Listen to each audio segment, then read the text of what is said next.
Resh Lamed He, pour bien l'intégrer, peut-être passer par un souvenir. Je ne pense pas que je sois le seul à la voir, mais peut-être que ça vous dit quelque chose à vous aussi. Rappelez que Pessah qu'on a passé dans nos années d'insouciance, quand on était encore chez nos parents, et que toute la famille se réunissait, les oncles, les tantes, les cousins, les cousines, etc., les grands-parents. Alors je me rappelle que le lendemain, c'était un peu le concours à la Sina. Alors, à quelle heure vous avez fini? Et vous, à quelle heure vous avez fini? Vraiment, celui qui a fini plus tard, il a fait le plus bon CD. Je pense que ça, c'est l'esprit principal de cet enseignement de Rabbi Nachman d'aujourd'hui.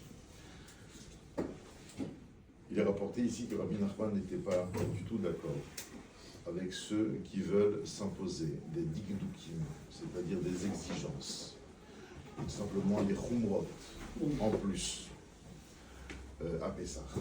D'accord, on ne va pas dénoncer ici les différentes communautés, mais en vérité, il n'y a rien de mal de faire des chumrot.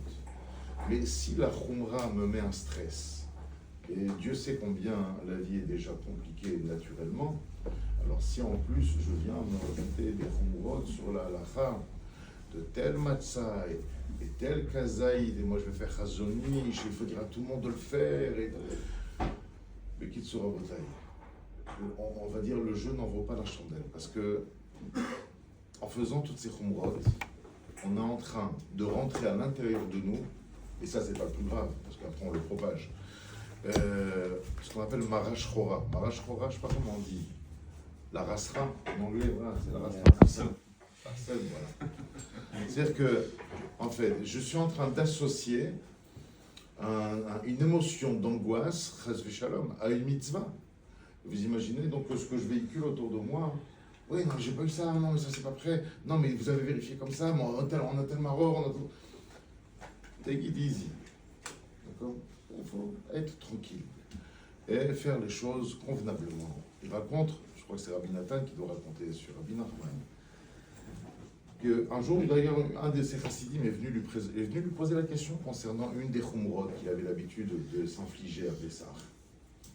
Il dit, Vaya mitlotzetz alav arbe meod. Il s'est mis à se moquer, bon, vous comprenez, dans le sens noble du terme, énormément de lui. Et il nous fait part d'une expérience personnelle. C'est-à-dire, c'est une question que j'avais entendue de l'ancien Rishon LeZion de Rav Yitzhak Yosef. Vous savez, dans ces quartiers, à Yerushalayim, par exemple, à Mea Shearim, je parle avant 48, d'accord, dans les shtetl comme ça en Europe de l'Est, généralement, certaines communes obtenaient leur eau à partir d'un puits, d'accord? Et donc, il fallait aller au puits, chercher de l'eau, etc. Maintenant, c'est Ishmaélim, Marchema, Vezichram. Qu'est-ce qu'il faisait? Dafka, il savait que Pessah arrivait et il voulait nous embêter. Dafka, même s'ils n'ont pas le droit, ils buvaient des bouteilles de bière. Et c'est pas qu'ils vont sacrifier des bouteilles pleines de bière pour nous embêter. Non, et d'abord, il la boit, la bière. Et le rang le fond, et après, ils jetaient les bières, la bouteille de bière dans le puits. Alors maintenant, il y a un détail technique qu'il faut que vous compreniez absolument au niveau de la halakha de Pessah. C'est que tant qu'on est avant Pessah, d'accord, on fonctionne avec le chametz comme tous les interdits, c'est-à-dire au niveau proportionnel. Si effectivement j'ai 60 fois plus de matière permise que de matière interdite, alors il n'y a pas de problème, tout est annulé, d'accord? Et je vous assure, il y a beaucoup de produits qui sont avec une étiquette aujourd'hui kasher le Pessah, dans lesquels il y a du chametz qui a été annulé avant. Ah, mais vous allez me dire pourtant, moi j'ai toujours appris que le chametz ne s'annule même pas dans 1000 fois plus. C'est que pendant Pessah. Quand Pessah il arrive, alors là, même une particule, d'accord, de chametz rend un ensemble colossal interdit. D'accord? Donc maintenant, qu'est-ce qu'il faisait? Béhémet, Rabbi Nachman s'est dit, comment je vais faire pour l'eau? Il dit, moi, l'idéal, ça serait d'avoir une source, d'accord, une rivière, une source avec de l'eau courante, où mais ils peuvent jeter ce qu'ils veulent là-bas. De toute façon, l'eau, elle change, donc c'est jamais la même. Comme ça, je suis tranquille. Mais malheureusement, là où j'habite, il n'y a pas ça.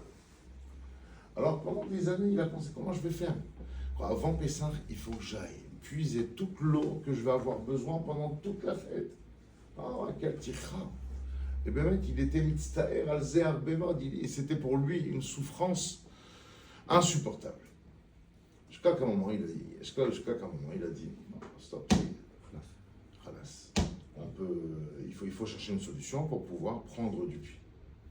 Donc, vous comprenez ce que je veux dire, c'est que les khumrod, c'est magnifique. Mais tu sais quoi, si c'est vécu avec entrain, avec chaleur, avec excitation, avec gaieté de cœur, là oui. Mais à partir du moment où ça doit mettre un stress à un quart de personnes autour de toi, c'est quoi? Oublie la khumra. Je lui fais Atarat Nedarim gratuitement à cette personne, il n'y a aucun problème. Quand le but de Pesach et de Besimcha, il faut revenir aux fondamentaux. Shalosh Regalim Bashana, il y a 3 fêtes où on vient voir Hachem. Alors on ne peut pas aller à Yerushalayim, le Beth Amikdash n'est pas encore construit Bezrat Hachem, ça le sera bientôt, mais en attendant, avoir rendez-vous avec Hachem aujourd'hui, ça se fait dans l'intégrité, ça se fait dans la joie, ça se fait dans l'apaisement, ça se fait dans la tranquillité, d'accord? Ça se fait dans la bonne ambiance, tout simplement. Donc, à nous de mettre les priorités et d'essayer de se concentrer à prendre plaisir sur la tefila, sur les chants. Si tu vois que les enfants, ils sont trop fatigués, vas-y, active, c'est pas grave, tu les as fait participer, ils se rappelleront de ça. Qu'est-ce que ça a besoin le lendemain? Qu'est-ce qu'on était ridicule? Ah, à 3h nous, 4h, on est restés.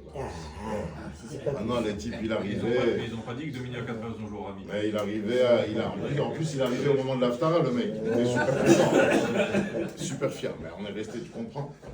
Qu'Akadosh Baruch Hu nous aide à pouvoir occuper un niveau de Torah tout simplement intègre, vrai, afin de pouvoir procurer du nachat ruach au Boré Olam. Amen.